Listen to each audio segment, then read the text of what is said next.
তবে এটা সত্য যে রফিকুল ইসলাম মাদানী হুজুরের বউ কিছুদিন আগেই মা হয়েছেন। সেই সময় রফিকুল ইসলাম মাদানী অন্য একটি মেয়েকে বিয়ে করার জন্য ফেসবুকের মধ্যে পোস্ট করেন।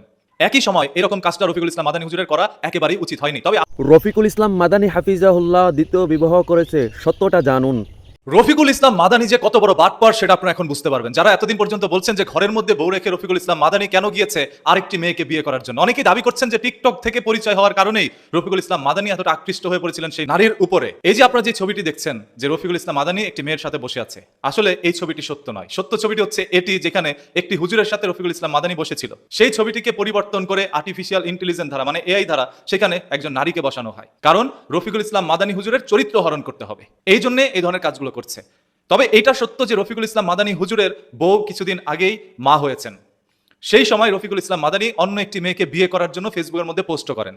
একই সময় এরকম কাজটা রফিকুল ইসলাম মাদানী হুজুরের করা একেবারেই উচিত হয়নি। তবে আপনারা হয়তোবা অনেকেই সেটা জানেন না, রফিকুল ইসলাম মাদানী একটি এজেন্সির মধ্যে অনেকদিন আগে থেকেই অ্যাপ্লাই করে রেখেছিলেন যে আমি একটি মেয়েকে বিয়ে করতে চাই।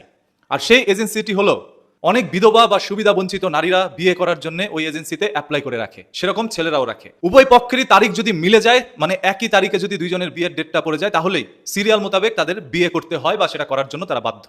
সেরকম ভাবে রফিকুল ইসলাম মাদানী যখন নতুন একজন কন্যা সন্তানের বাবা হলেন এবং তার স্ত্রী যখন মা হলেন, সেই সময়ই ওই ডেটটা পড়ে গিয়েছে। একই টাইমে কাকতালীয় ভাবে বিষয়টা মিলে যাওয়ার পরে তিনি বিয়ে করবেন বলে ফেসবুকের মধ্যে একটি পোস্ট করে, আর সেটা নিয়ে রাতারাতি সোশ্যাল মিডিয়ার মধ্যে মানুষ তাকে নিয়ে বাজে মন্তব্য করতে থাকে। যেরকম একটি পোস্ট নিয়ে আমি সকালে একটি ভিডিও বানিয়েছিলাম। এর পরবর্তীতে রফিকুল ইসলাম মাদানী হুজুর তার ভেরিফাইড ফেসবুক পেজের মধ্যে একটি পোস্ট করে জানায়, আমি একটি এজেন্সির সাথে অনেকদিন আগে থেকেই কথা বলে রেখেছিলাম এবং সেই এজেন্সি থেকে ডেটটা পড়েছে ওই দিনই যেদিন আমার কন্যা সন্তান হয়েছে। এখন বাধ্য হয়ে তিনি যাচ্ছে নতুন একটি বিয়ে করতে। দেখেন, হুজুররা যেহেতু করেছে সেহেতু এটা নিয়ে প্রচার প্রকাশ হবেই, কারণ হুজুরদের ইজ্জত ডুবানোর জন্যই কিছু সংখ্যক মানুষ সোশ্যাল মিডিয়ার মধ্যে বসে থাকে।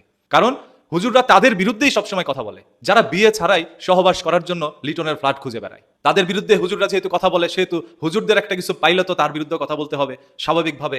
এই জন্যই রফিকুল ইসলাম মাদানী হুজুরের ইজ্জত হরণ করা হচ্ছে। আবার অনেকেই দাবি করছে রফিকুল ইসলাম মাদানী হুজুরের ওয়াইফ বাসার মধ্যে এখন অসুস্থ অবস্থায়, তিনি কিভাবে বিয়ে করলেন। হয়তোবা আপনারা সেই সত্যটা জানেন না। রফিকুল ইসলাম মাদানী হুজুরের সেই পোস্ট থেকে আমরা যতটুকু জানতে পেরেছি, তার ওয়াইফ যখন মা হলেন তখন 4 দিন একটানা রফিকুল ইসলাম মাদানী হুজুর না ঘুমিয়ে তার বউর সেবা করেছে এবং হসপিটালের মধ্যেই তিনি রাত কাটাতেন। ওই সময় একজন নার্স এসে হুজুরকে বলে যে আপনার ওয়াইফ এখন সুস্থ আছে, আপনি গিয়ে একটু ঘুমান। তখন তিনি ঘুমাতে গিয়েছেন। স্ত্রীর জন্য ভালোবাসা রফিকুল ইসলাম মাদানী হুজুরের ঠিকই রয়েছিল, তবে সেটাকে ভুলভাবে ব্যাখ্যা করা হয়েছে এই সোশ্যাল মিডিয়ায়।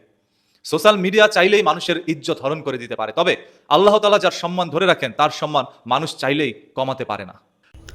আমার ভিডিওটা যারা দেখেছেন এই ভিডিওটা বেশি বেশি শেয়ার করুন।